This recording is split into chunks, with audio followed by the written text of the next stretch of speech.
soucis, ben ouais, j'en ai eu un petit peu beaucoup. Puis calmement, ils m'ont expliqué leur mission qui était juste de venir en aide et voilà. Et depuis, ils me suivent.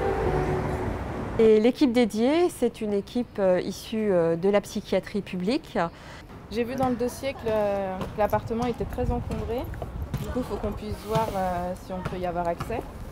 J'ai également noté dans ce dossier que le locataire ne sortait plus, qu'il ne relevait plus son courrier. L'équipe est constituée de peu de professionnels puisqu'il y a un soignant, donc un infirmier ou une infirmière, un travailleur social, une assistante sociale.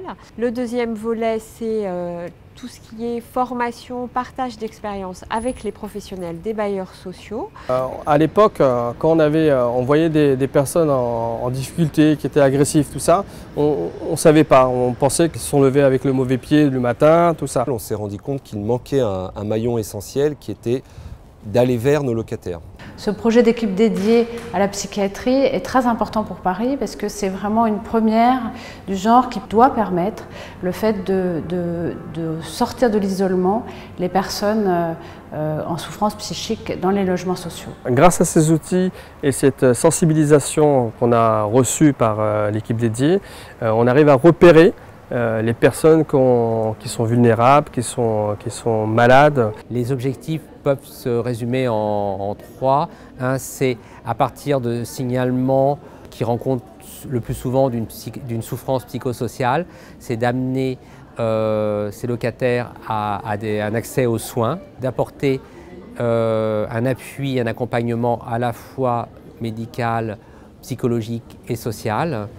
Et troisièmement, c'est de maintenir les locataires dans leur logement. Voilà. Comment tu vas, Christian? La forme? Merci, toi. Oui, ça va. Ok, je viens de voir pour le locataire dont tu m'as parlé ce matin. Exactement, tout à fait. Ouais. Mais bon, sinon, on regarde les informations que tu m'as communiquées, le fait que ce monsieur ne réagisse pas au courrier. Et en fonction de ta grille d'évaluation, on va signaler tout de suite la situation à l'équipe dédiée. Moi, je ne cherche pas les conflits, mais j'en ai eu beaucoup.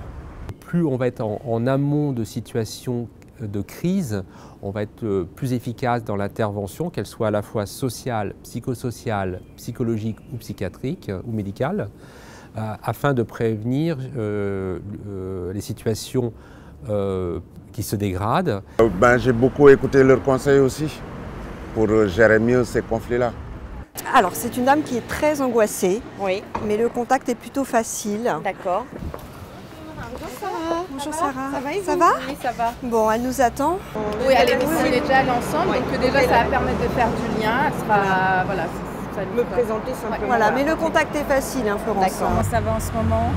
Ça va, Logement. ça va, Ouais. ça va. Maintenant, j'essaie de boire moins. Ça fait une dizaine de jours que je ne bois plus. Et ça, c'est aussi notre rôle de vous accompagner. Donc, faut pas rester isolé parce que c'est très difficile de s'en sortir seul. Et aujourd'hui, on en est à plus de 200 situations suivies, accompagnées ou en cours d'accompagnement.